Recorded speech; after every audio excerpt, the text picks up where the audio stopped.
Hello friends, and let's get started. Robert stood at the kitchen counter, scrolling through bank alerts on his phone. The evening was quiet, the sleepy suburb outside his window settling in for the night. But inside him a familiar unease began to rise. He was not paranoid. After 20 years of marriage, he was used to trusting, not snooping without reason. But the numbers on the screen would not let him rest. The same charge every 2 weeks. Same amount. Same place. Motel Sun Valley. Robert's eyes narrowed. A cheap motel across from his office. The kind of place truckers pulled into, where cars sat without plates, where nobody asked questions. He read the line again, as if hoping he'd misread it. But the numbers were clear, cold, merciless. Damn, he breathed, and something inside him cracked. Upstairs, Nicole stood in front of the mirror, fixing her hair. Lately she had been giving herself too much attention. New lipstick, new dresses, endless coffee with the girls. It all sounded too easy. Too often. Robert noticed the changes, but brushed them off. Work, stress, age. He did not want to believe a crack had opened in his home. But tonight showed him. The crack was already there. He closed the phone and poured himself a glass of bourbon. The burn in his throat did not dull his thoughts. Nicole walked out of the bedroom, glowing, in a tight dress, looking less like she was off to see a friend and more like she was headed on a date. You going out late again? Robert's voice came out harsher than he intended. Yeah, Nicole smiled lightly, adjusting her earring. The girls want to talk about our trip to Miami. I will not be late. He stared at her in silence. Inside, he was boiling, but his face stayed cold. Miami, right? He muttered, pretending to return to his phone. Nicole kissed his cheek and left. The door slammed a little too loudly. Robert sat still. In his mind, pictures flashed. Nicole laughing at a cafe table, Nicole whispering into her phone, Nicole in a cheap motel across the street. Each image burned sharper than the last. He opened his laptop and pulled up the statement again. Dates. Times. It all lined up. Every coffee with the girls matched another charge at that damn Motel Sun Valley. Robert remembered when, a month ago, Nicole came home at dawn saying she stayed late at Jessica's. Back then, he believed her. Tonight, he did not. His heart pounded like he was gearing up for a fight. He was a man used to solving problems, not enduring them. At work, he led teams, closed deals, kept his word. But now it was all collapsing where the word trust was supposed to be unshakable. He poured another bourbon, but his hands trembled. The thought he tried to bury now stood right in front of him. Nicole was betraying him. He leaned back in the chair, clenched his fists, and closed his eyes. In his mind, a scene flashed. A motel door, him bursting inside, and everything laid bare. Too clear. From that moment, there were no more doubts. The crack had turned into a chasm. Robert stood, paced the room, stopped by the window. The neighbor's house glowed with light, kids squealing somewhere inside. His own house sat in silence, like a tomb. In that silence, he heard the answer he did not want to face. Everything had already changed. A cold wave of resolve rose in him.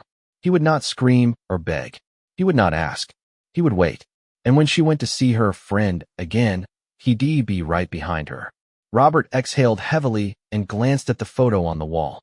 Their wedding day, smiles, vows, promises. Now it all felt like a cruel joke. His phone buzzed. A message from Nicole. Do not wait up, I might be late.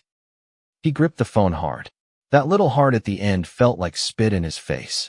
Stay out late, Nicole, he muttered through his teeth. Just know, your game's almost over.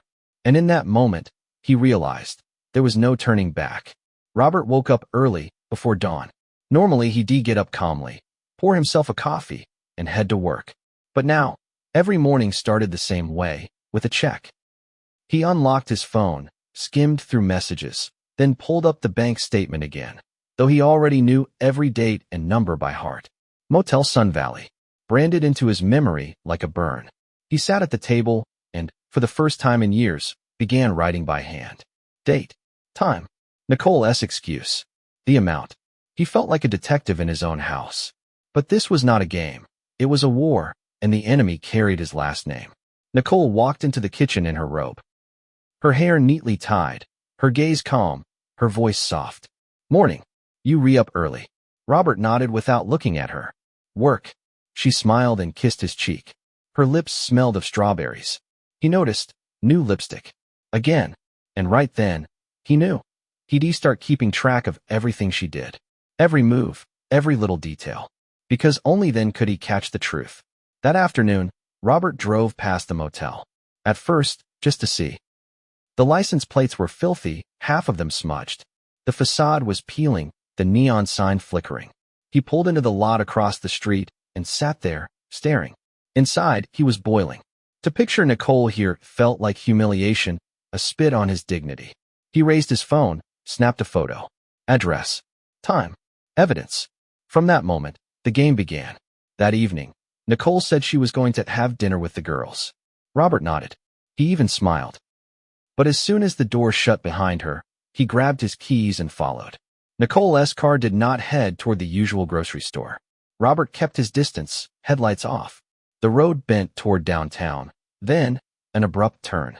And there it was, her car rolling slowly into the parking lot of Motel Sun Valley. Robert's chest tightened like steel bands. Everything confirmed. He sat behind the wheel, gripping it until his fingers went white. Every part of him wanted to storm inside right then, but a colder voice spoke up. Not now. Wait. You need more. Let her expose herself. He watched Nicole get out of the car. Tight dress. Heels. Her steps were confident, too confident for a girl's night out. Seconds later, he appeared. Justin. Young, cocky, wearing denim, and that smug grin. Robert had seen him around town. A smooth-talking punk who was used to easy wins. And now, his hand slid onto Nicole's waist. A casual touch. But for Robert, it landed like a blow to the chest. Robert pulled out his phone and pressed record. His voice came out rough, but steady. Time, 9:47 p.m. Nicole, Motel Sun Valley. Meeting with another man. The words sounded like a report, cold and precise. He was collecting evidence the way he'd prepare a business deal. But this was not about work, it was about his life. He stayed in the car. Minutes crawled by like hours. He pictured what was happening behind those thin, dirty walls. Each imagined detail cut deeper than the last. And at that moment, he realized he'd gone too far to stop. The night dragged on in silence. Nicole returned just before dawn, acting as if nothing had happened. She tiptoed inside, slipped off her heels, crept into the bedroom. Robert lay there with his eyes closed, pretending to sleep. His breathing was steady, but inside was a storm. He heard her whispering in the bathroom, the rattle of her makeup bag, the scent of a new perfume drifting through the room. All of it was an insult. When Nicole slid into bed, Robert opened his eyes in the dark. He stared at her back, her hair spread across the pillow. Play your game, Nicole, he thought. Soon you'll learn how it ends. That night was the turning point. Robert was no longer the husband who believed. He became the man waiting for the strike. He was not rushing. He was patient. The game had begun. Nicole's car turned into the motel lot like it had been there 100 times before. Robert kept his distance, headlights off, watching her pull into a spot. Inside, steel was already boiling in his veins. He knew exactly where she was going, but still clung to a sliver of hope. There was no miracle. Nicole stepped out of the car. Light blue dress, short coat, heels. Hair tied up, gloss on her lips. She looked like a woman on her way to a date, not to see a friend. A minute later, he showed up. Justin. Young, cocky, strolling in with a smirk like he owned the night. Robert watched as he slid an arm around Nicole's waist and pulled her close. She did not push him away. She smiled, tilted her head toward him. That was the blow. Robert squeezed the steering wheel until his hands hurt, then let go and shoved the door open. The night air hit him hard, but it did not cool him down. He stepped out and followed them. Nicole and Justin headed for the stairs. Her laughter rang through the dark, bright, carefree, foreign. Robert kept to the shadows, trailing them step by step. Each sound hammered in his chest like steel on steel. They climbed to the second floor and stopped at a door with chipped paint. Justin pulled out a key, turned the lock, swung the door open, and let Nicole slip in first. She did not look back. The door closed. Robert stopped across from it, staring at the cheap white painted number 23 nailed to the door. In that moment, he knew it was over. Illusions, trust, all of it dead. He walked closer, his shoes pressing down on the creaking wooden walkway.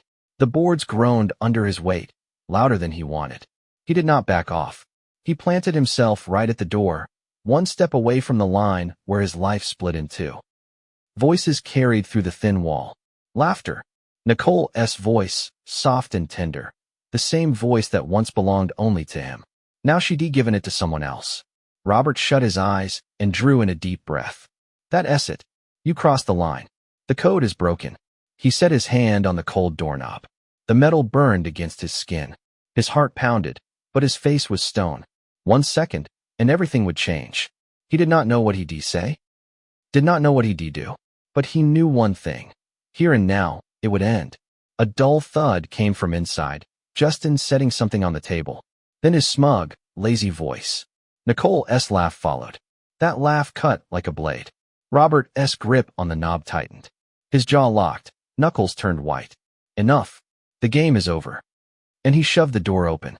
The door slammed against the wall so hard the sound tore through the hallway. The foul, smoke-stained motel room froze at that crack. Nicole and Justin spun around as if they'd been hit by electricity. Robert stood in the doorway. Broad shoulders, stone-cold face, eyes burning with frozen rage. He did not yell, did not waste words. His presence alone was the verdict. Shit. Justin muttered, backing up. What the hell? Nicole's face went pale, her lips trembled. Panic flickered in her eyes, followed by a pathetic attempt at an excuse. Robert, it's a joke, just a prank, shut up, while you still can. His voice cut her off, cold and flat. The low, steady tone in that silence hit like a hammer. Justin, trying to act tough, straightened up and took a step forward. His cocky smirk had not vanished completely, but fear cracked through it. Look, man, do not make a scene. We adults here. She came on her own. Robert stepped closer. His face did not change, but his stare drilled straight through. I am not your man. You just a boy who picked the wrong woman. Justin tried to smirk again, but it came out crooked. He lifted his hands in fake calm. Hey, relax. Let's just talk. Robert did not let him finish. His fist smashed into Justin's jaw. A sharp crack, a groan, and Justin went flying onto the bed, knocking the blanket to the floor. Nicole gasped, covering her face with her hands. Robert, please, she screamed. Do not do this. He turned his head toward her, and she fell silent. In his eyes there was no wild anger, no out-of-control fury, only cold resolve. Justin staggered back to his feet, spat on the floor, and lunged forward. Youth and arrogance drove him into the swing. But Robert was not some kid. He lived by strength, by discipline, by years of control. He caught the punch, slammed his shoulder into Justin, then drove his elbow into his ribs. Justin folded, gasping for air. Robert grabbed him by the collar and hurled him against the wall. A picture fell, glass shattering on the floor. You wanted to play like a man? Robert growled. Now you've got it. Justin wheezed, then came at him again. Stubborn fool. He tried to kick, but Robert's fist drove into his gut, then crushed his nose. A sickening crack. Justin collapsed on the floor, choking on his own blood and spit. He did not get up again. The room went silent. Only Robert's heavy breathing and Nicole's sobs broke the air. She pressed herself against the wall, trembling hands clutching at her bare chest, as if that could shield her from his eyes. Robert, her voice broke. It was a mistake. I did not know what I was doing. He stared at her until the words died in her throat. You knew, he said flatly. Every second. Every time you acted like nothing was wrong. Nicole burst into tears. Please, give me a chance to explain. I did not mean. Robert stepped closer. His face was carved from stone, his words like ice. I do not need your explanations. You made your choice. She reached out for him, but he pulled away. Do not touch me. You're not my woman anymore. He turned to Justin, who was groaning on the floor. Robert leaned down and said quietly, If I see you near her again, I'll finish what I started. Justin just nodded, choking on his breath. His slick arrogance was gone. Robert straightened, turned, and walked to the door. Nicole rushed after him. Robert, please, let us talk. I can fix this. He stopped in the doorway, looked her straight in the eyes. Fix it. A cold smile touched his lips. What rots inside ca not be fixed? You throw it out like trash. Nicole broke down, curling into a ball at the edge of the bed. Robert walked out. The hallway greeted him with the smell of cheap detergent and creaking boards. He walked slowly, but steady. Each step echoed like a nail being driven into a coffin. Behind him, in that room, lay a broken family, dead trust, and a woman who lost the right to call herself his wife. He descended the stairs, drew a long breath of the night air, and climbed into his car. Inside, there was only silence and the pounding of his heart. He turned the key, pulled out onto the road. The headlights cut through the darkness, and for the first time in weeks, Robert felt clarity. It was over, and he had written the ending himself. Robert came home just before dawn.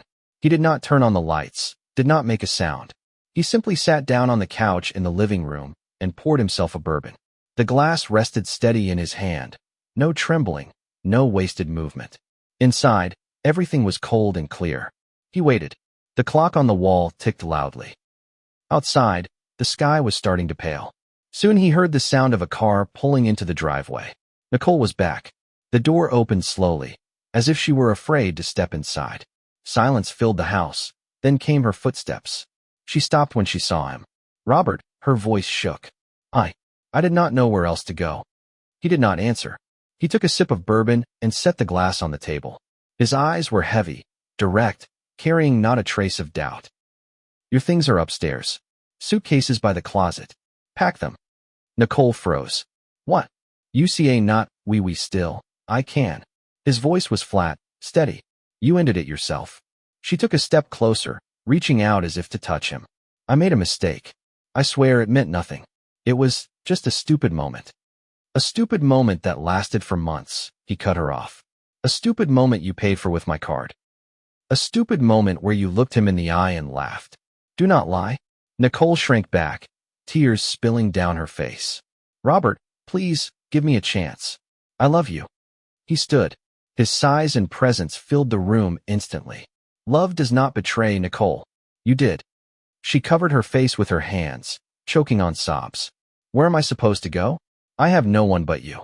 That's your problem now. He turned toward the window. You've got Justin. Go to him. Nicole shook her head. I do not want him. It was a mistake. Only you are real to me. Robert looked at her and let out a dry laugh, without a shred of warmth. The only time I was real to you was when I was paying the bills and keeping a roof over your head. When you came home in new dresses and lied about the girls. Now this real man is telling you. You free. He pointed to the stairs. Go. Pack. You've got 30 minutes. Nicole walked upstairs, her steps unsteady. A few minutes later came the sound of a zipper, the creak of closet doors. Robert sat below, listening to every move. There was no pity in him. Only the sense of a door closing for good. She came down with her suitcases. Red eyes, pale face. Robert, her voice broke. At least give me a week. I do not know where to stay. He stood and opened the front door. Out. Nicole froze. Please. Out. His eyes left no room for argument. She stepped over the threshold. The suitcase scraped against the door frame with a loud clunk. She hesitated one last time, looking at him as if searching for even a flicker of regret. There was none. The door slammed shut. Robert was alone in the house.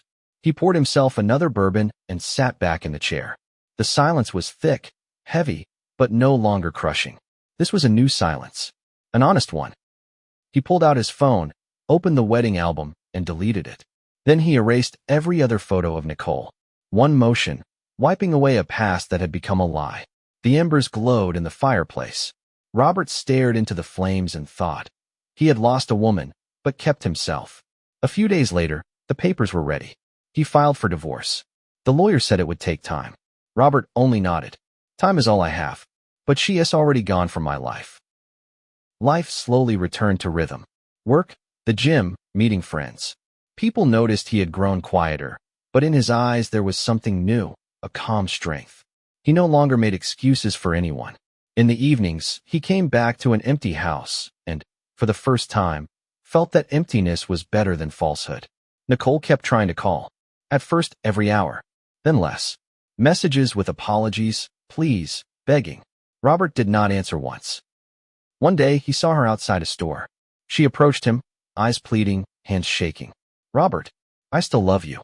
He looked at her calmly, evenly, and said, I do not know you anymore. And he walked away. That evening, he sat on the porch, sipping coffee, watching the sun go down. The world felt simple, clear. There was no place left for betrayal in his life. He realized one truth. Trust cannot be patched back together. It either exists or it does not. And when it dies, everything else dies with it. For Nicole, the door was closed forever. For Robert, a new life had begun. Without her. And that's where today's story ends. Thank you for watching to the end. If you enjoyed it, do not forget to like and comment. We'd love to discuss this story with you.